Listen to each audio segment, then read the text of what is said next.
비자를 정확하게 받고 들어가시는 것이 아니라면 자국민의 고용을 보호하기 위해서 예민하게 받아들인다고 보시면 될 것 같은데요. 굉장히 안 좋은 경우에는 입국이 거절될 수도 있습니다.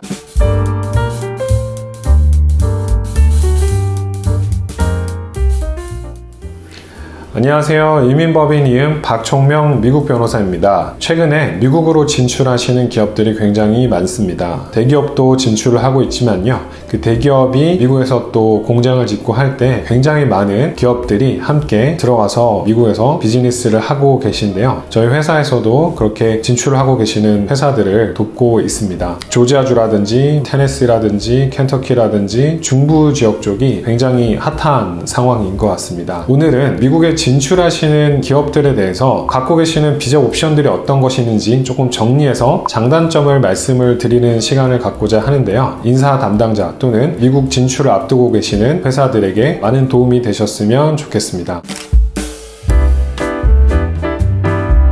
첫 번째로 고려하실 수 있는 비자는 관광 상용 비자라고 하는 비자 타입인데요. 6개월 동안 복수로 10년 동안 사용하실 수 있기 때문에 신청하고 계시는 비자 타입이기는 합니다. 다만 장점과 단점이 다른 비자보다도 확연하게 나뉜다고 보시면 될 것 같은데요. 장점은 일단은 비용에 있습니다. B1B2 비자를 신청하시는 것은 상대적으로 준비하는 것이 까다롭지가 않기 때문에 비용 자체도 높지 않다고 보시면 될 것 같고요. 들어가는 서류들도 많지 않기 때문에 이 비자를 준비하는 것은 비교적 어렵지 않게 준비할 수 있다는 큰 장점이 있다고 할 수가 있겠습니다. 반면에 이 B1B2 비자로 미국 진출을 생각하고 계시는 기업들은 굉장히 주의를 많이 하셔야 되는 단점이 있습니다. 이 B1B2 비자가 이름은 상용 비자라는 카테고리로 이름이 붙어 있지만 실제로 미국에서 할 수 있는 일은 굉장히 제한적입니다. 이민법 규정을 보더라도요. unskilled or skilled labor를 하는 것은 금지가 되어 있습니다. 숙련된 업무이든 비숙련된 업무이든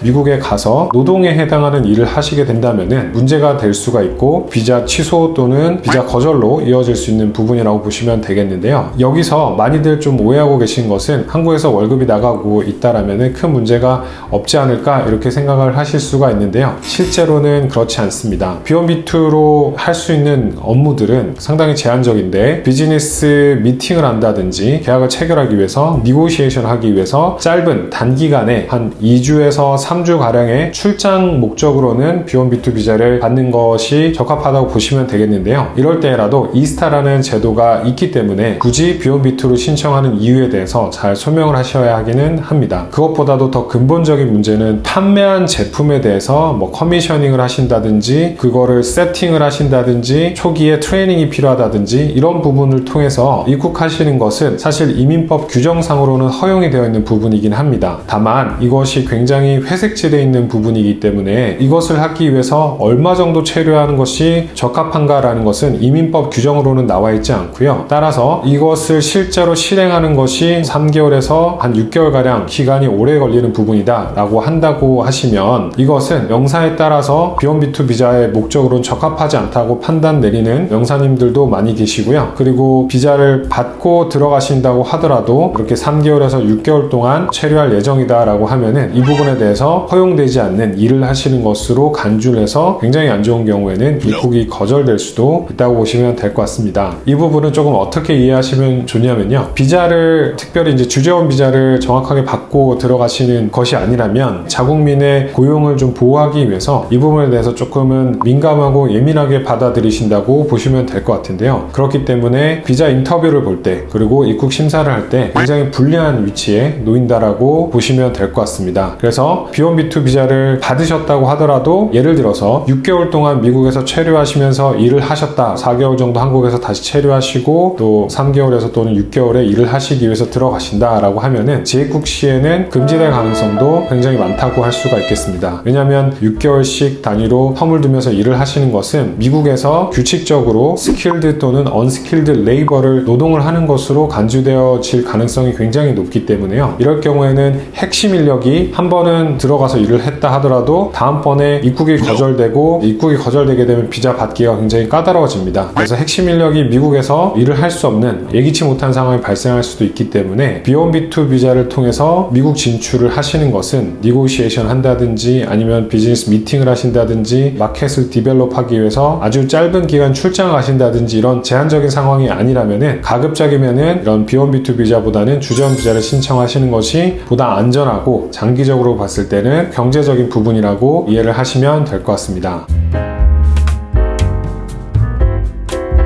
네, 두 번째로 미국 진출하실 때 선택하실 수 있는 비자 타입은 E2 비자라고 생각하시면 되겠는데요. E2 비자에는요, Executive or Manager나 아니면 Essential Employee라는 비자 타입으로 들어가실 수 있다고 생각하시면 될 것 같습니다. 많이들 알고 계신 것처럼 E2 비자를 하기 위해서는 미국에 투자가 선행되어야 됩니다. 그렇기 때문에 미국에 자회사를 설립을 하고 그 자회사에 투자가 들어간 다음에 거기에 필요한 인력들을 보내는 형식으로 E2 비자가 발급될 수 있다라고 보시면 될 것 같은데요. E2 비자를 신청을 할 때는 투자금이 substantial한 투자가 되어야 된다라는移民법상의 규정은 있지만 이 부분은 경우에 따라서는 실제로는 크게 투자가 되지 않더라도 회사를 세팅하는, 설립하는 단계로 해서 진행하실 수 있는 부분이 있고, 그리고 미국 판례법에 의거해서요, 실제로는 큰 투자가 선행되지 않아도 E2 비자로 나갈 수 있는 방법들이 있기 때문에 관련해서 상담이 필요하신 분들은 언제든지 문의를 주시기 바라겠고요. 생각보다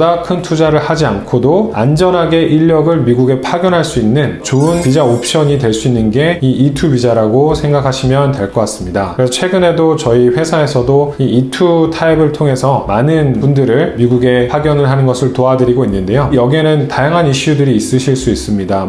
최근에 얼마 안 돼서 이직해 오신 분들을 파견해야 된다든지, 매니저를 파견해야 되신다든지, 에센셜하다고 입증하는 것이 좀 어렵지 않을까 하는 분들을 파견하셔야 된다든지, 이런 식의 이슈들이 여러 가지가 있으실 텐데요. 전문가와 상의하시면 생각보다 간단하게 풀리실 수 있는 부분이기 때문에 문의 주시면 잘 답변을 드릴 수 있도록 하겠습니다. E2 비자의 좀 단점이라고 볼 수 있는 것은 초기 투자 비용이 발생한다는 부분입니다. 많이들 한 20만 불에서 30만 불 정도는 비용이 투자되어야 되는 것으로 알고 있는데 우리 회사에는 당장에 이렇게 하는 것까지는 부담스러운 상황이다, 또는 그 정도로 지금은 투자할 계획이 없다, 이렇게 생각하실 수도 있겠지만 앞서 말씀드린 것처럼 그 20만 불에서 30만 불 투자가 반드시 다 사용되어져야 되는 것은 아닙니다. 초기 투자 비용이 실제로는 그렇게 많이 들어가지 않고도 진행할 수 있는 부분들이 있기 때문에 이 부분을 참고해 주시면 되겠습니다.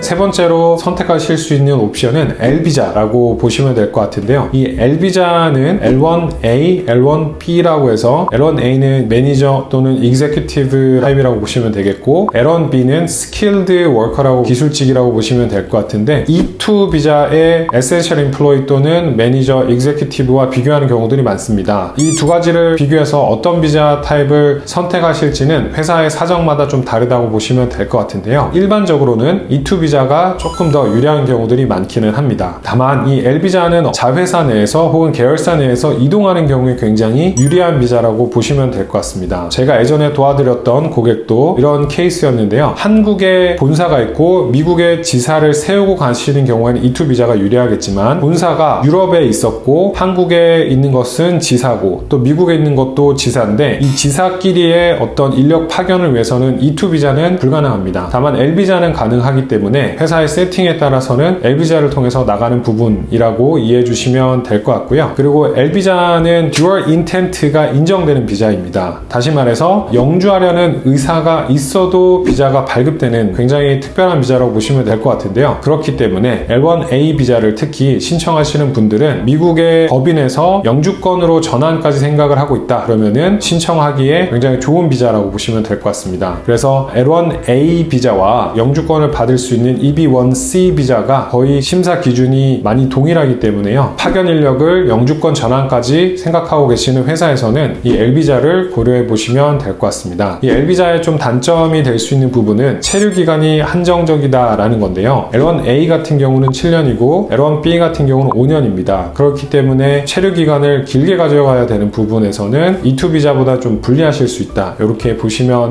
될 것 같고요. 그리고 L1 같은 경우는 이 회사 규모가 비자가 실제로 심사할 때 좀 영향을 미치고는 있습니다. E2 비자 같은 경우는 이 부분에 상대적으로 기준이 낮기 때문에 이제 스타트업이라든지 아니면 회사 규모가 그렇게 크지 않은 경우라도 충분히 어플라이 할 수 있는 비자 타입인 반면에 L비자 같은 경우는 매출이라든지 인원에 있어서 어느 정도 규모가 되어야 신청이 가능한, 승인이 가능한 비자이기 때문에요. 관련된 자세한 내용은 몇 명 혹은 매출이 얼마 이렇게 정해져 있는 것은 아니기 때문에 전문가와 상의하셔서 결정하시기를 바라겠습니다. 오늘 이렇게 미국 진출을 생각하고 계시는 기업들이 선택할 수 있는 비자 옵션에 대해서 좀 설명을 드렸는데요. 많은 도움이 되셨으면 좋겠고요. 워낙 내용이 방대한 부분이다 보니 최대한 간략하게 말씀드린 점을 이해해 주시면 좋을 것 같고요. 이 부분에 대해서 자세한 상담이 필요하신 분들은 언제든지 저에게 문의를 주시면 회사의 사정에 맞춰서 가장 적합한 타입을 안내해 드릴 수 있도록 하겠습니다. 네, 오늘 영상이 도움이 되셨다면 구독과 좋아요, 알림 설정 꼭 부탁드리겠습니다. 감사합니다.